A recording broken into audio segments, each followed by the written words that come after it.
اللہ کے رسول صلی اللہ علیہ وسلم پر چچا کی موت کا غم تھا۔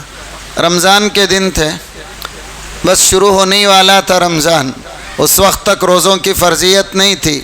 حضور مکے کی ایک وادی میں بیٹھے ہوئے تھے۔ حضرت ختیجہ کھانا لے کر گھر سے آئیں، کھانا لے کر چلیں۔ حضرت جبریل آئے حضور کے پاس، آ کر کہا کہ یا رسول اللہ، آپ کی بیوی ختیجہ آپ کے لیے ٹفن باندھ کر لا رہی ہے، ایک ڈبے میں سالن ہے اور ایک میں روٹی ہے، فلاں فلاں ہے، تو لہٰذا وہ آئیں تو 2 پیغام اللہ نے ان کو پہنچانے کو کہا ہے، آپ پہنچا دیجئے۔ تو پیغام دیے، جبریل نکل گئے۔ حضرت ختیجہ آئیں، ناشتے دان رکھا تو حضور نے کہا ختیجہ بتاؤں تم کیا لائی ہو؟ تو کہا بتائیے۔ تو حضور نے بتایا۔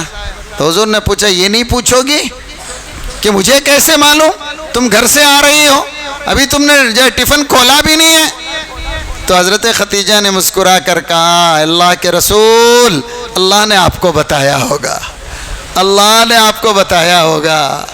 تو کھاتے کھاتے حضور نے کہا ختیجہ ابھی جبریل گئے ہیں، تیرے لیے 2 پیغام دے کر گئے ہیں۔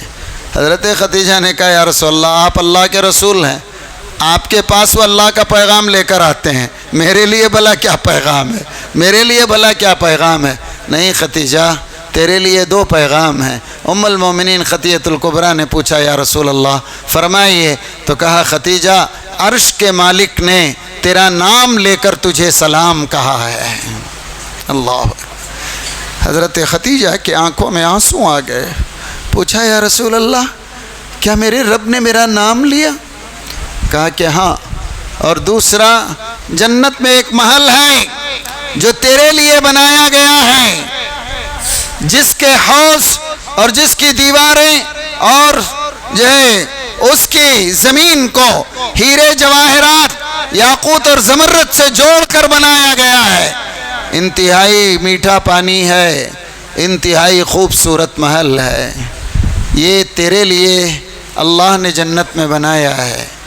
یہ باتیں ہوئیں، بڑی مشکل سے چند دن گزرے، خدیجہ الکبریٰ کا انتقال ہو گیا۔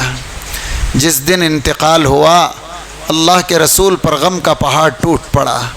ایسی بیوی جس نے قدم قدم پر ساتھ دیا تھا، اور معمولی بات نہیں تھی، قیامت تک عورتیں اس بات پر ناز کریں تو کم ہے۔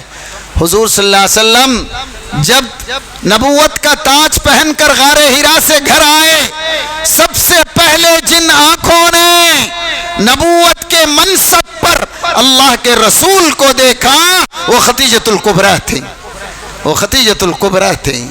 یہ مقام، یہ مرتبہ اللہ نے ان کو عطا کیا تھا۔ اور کیسی تھی حضرت خدیجہ، قربانیاں سن کر آپ حیران ہو جائیں گے۔ نبوت سے پہلے ایک دن حضور آئے، آ کر کہا کہ خدیجہ مکے میں کے فلاں علاقے میں ایک قبیلہ آ کر رکا ہے، بھوک سے پیٹ بچوں کے پیٹ کو لگ گئے ہیں، کھانے کو نہیں ہے، بڑے ننگے ہیں، کپڑا نہیں ہے، پریشان حال ہیں۔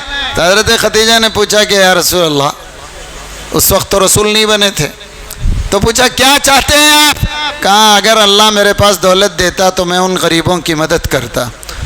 تو حضرت خدیجہ نے کہا کہ آپ مکے میں جائیے، فلاں فلاں جو سردار ہے ان کو بلا کر لائیے، مثلا ابو جہل، امیہ بن خلف، عقبہ ابن ابی معیط، اخنس بن شریح، نضر بن حارث، عتبہ بن ربیعہ، عاص بن وائل، لے کر آئیے اور کہنا میں نے بلایا ہے۔ حضرت خدیجہ کا پاور تھا، دولت مند لیڈی تھی، تو پورے آ گئے۔ حضرت اللہ کے رسول کہتے ہیں جب میں واپس آیا تو میں نے دیکھا کہ خدیجہ نے گھر کے صحن میں سونے کے اشرفیوں کا ڈھیر لگا دیا ہے، ڈھیر۔ جب میں نے اس کی طرف اپنے آپ کو کیا، گیا میں ادھر، تو اتنا اونچا تھا اشرفیوں کا ڈھیر کہ میں چھپ گیا، حضور چھپ گئے۔ تو حضور سے پوچھا حضرت خدیجہ نے کہ آ گئے مکے کے سردار؟ کہا کہ ہاں آ گئے۔ ایک ایک نام لے کر پوچھا حضرت خدیجہ نے، سب نے کہا ہاں ہم آ گئے ہیں۔ حضرت خدیجہ نے کہا رب کعبہ کی قسم تم سب گواہ رہو، یہ ساری دولت میں نے محمد کے نام کر دی ہے۔ اللہ اکبر، یہ ہیں خدیجۃ الکبریٰ، یہ ہیں خدیجۃ الکبریٰ۔ ایک دن انجانے میں حضرت عائشہ نے کہہ دیا تھا حضور کو، حضرت خدیجہ کا بار بار ذکر کرتے، تو حضرت عائشہ نے کہہ دیا یا رسول اللہ آپ بھی کس بڑھیا کا ذکر لے کر بیٹھے ہیں، اللہ نے اس کے بعد آپ کو کتنی اچھی بیویاں دی۔ یہ کہنا ہی تھا، حضور کا چہرہ غصے سے لال ہو گیا۔ حضرت عائشہ سے کہا عائشہ تم تو کیا دنیا کی کوئی عورت خدیجہ کے برابر نہیں ہو سکتی۔ جب دنیا نے جھٹلایا اس نے جو ہے میری گواہی دی، جب دنیا نے اپنے مال کو روک لیا اس نے میرے اوپر خرچ کیا، اللہ نے اس کے پیٹ سے مجھے اولادیں عطا کی، مجھے اولادیں عطا کی۔ اللہ کے رسول صلی اللہ علیہ وسلم نے 25 سال حضرت خدیجہ کے ساتھ ازدواجی زندگی گزاری، ازدواجی زندگی گزاری۔ اس وقت تک نماز جنازہ نہیں تھی۔ آج جو جنت المعلا ہے اس جگہ قبر کھودی گئی، اللہ کے رسول خود اترے اور حضرت خدیجہ کی تدفین عمل میں آئی، حضرت خدیجہ کی تدفین عمل میں آئی۔ یہ نبوت کا 10واں سال تھا۔ اللہ کے رسول صلی اللہ علیہ وسلم پر 2 غم کے پہاڑ ٹوٹے تھے، ابو طالب کا انتقال اور حضرت خدیجۃ الکبریٰ کی موت۔ ان دونوں نے اللہ کے رسول صلی اللہ علیہ وسلم پر جو دل پر کیفیت گزری تو گزری۔ اب مکے والوں کے ہاتھ کھلے تھے، جتنا چاہے اور ظلم کرو۔ اللہ کے رسول مکے والوں سے مایوس ہو گئے۔ اللہ حضرت زید بن حارثہ سے کہا کہ چلو طائف والوں کو اسلام کی دعوت دیتے ہیں، اسلام کی دعوت دیتے ہیں۔ حضور طائف گئے، 3 بڑے سردار تھے، مسعود ثقفی، عبدی علائل، ہلال ابن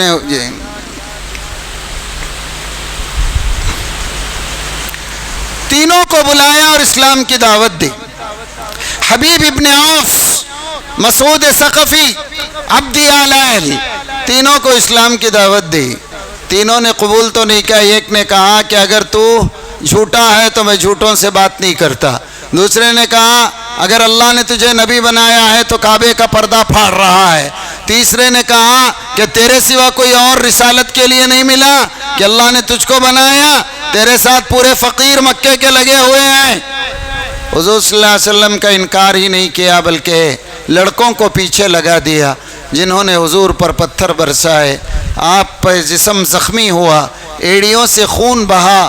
عتبہ بن ربیعہ کے باغ میں بے ہوشی کے حالت میں سہارا دے کر زید بن حارثہ لے کر گئے۔ عتبہ بن ربیعہ کیا باغ، عتبہ بن ربیعہ جو تھا مکے کا ایک اچھا شریف تھا، کافر تو تھا، اس نے اپنے جو ہے نوکر عداس کے ہاتھوں کچھ انگور اور کچھ پھل حضور کی خدمت میں بھیجے۔ حضور نے عداس سے پوچھا تم کہاں کے ہو؟ کہا میں قبیلے نینوا کا ہوں۔ تو اس نے حضور نے کہا جس کے پاس اللہ نے یونس بن متی کو نبی بنا کر بھیجا۔ تو عداس حیران ہو گیا، کہا آپ جانتے ہیں یونس بن متی کو؟ کہا کہ وہ رسول تھے، اللہ کے نبی تھے، میرے بھائی تھے۔ عداس مسلمان ہو گیا، عداس مسلمان ہو گیا۔ اللہ کے رسول صلی اللہ علیہ وسلم کی خدمت میں جبریل فرشتہ لے کر آئے، حکم ہو طائف کو 2 پہاڑوں کے بیچ رکھ کر ختم کر دیں۔ اللہ کے رسول نے فرمایا اللہم انی اشکو الیک ضعف قوتی وقلت حیلتی وہوانی علی الناس۔ اے کائنات کے مالک، تیرا بندہ محمد کم طاقت کی تجھی سے شکایت کرتا ہے، کم تدبیر کی تجھی سے شکایت کرتا ہے۔ اے رب اپنے اس بندے کو لوگوں میں رسوا نہ کر۔ اللہ کے رسول صلی اللہ علیہ وسلم نے کہا جبریل سے، جبریل یہ ایمان نہ لائیں تو کوئی بات نہیں، مجھے امید ہے ان کی اولاد اسلام قبول کرے گی۔ ہوا بھی وہی، ہوا بھی وہی۔ ہندوستان کو جس نے فتح کیا محمد بن قاسم، وہ اہل طائف کے نسب سے ہے، اہل طائف کے نسب سے ہیں۔ تو لہٰذا حضور صلی اللہ علیہ وسلم مکے سے واپس آئے، مکے سے طائف سے واپس آئے، اور غالباً مطعم بن عدی کی حمایت میں اس کے بیٹوں تلوار جسموں پر لگا کر حضور کو مکے میں لے آئے، حضور مکے لے آئے۔ نبی کریم صلی اللہ علیہ وسلم پر یہ دن بڑے تکلیف کے گزرے. یہ نبوت کا 10واں سال تھا اور اللہ کے رسول ام ہانی کے گھر آرام کر رہے تھے اور حضور نے اس سال کو غم کا سال قرار دیا. ابو طالب کی موت، حضرت ختیجہ کی موت، طائف والوں کا سلوک. حضرت عائشہ نے ایک بار پوچھا یا رسول اللہ احد کے دن سے بھی کوئی سخت دن آپ پر گزرا ہے؟ تو اللہ کے رسول نے کہا ہاں عائشہ، طائف کا دن گزرا ہے، طائف کا دن گزرا ہے.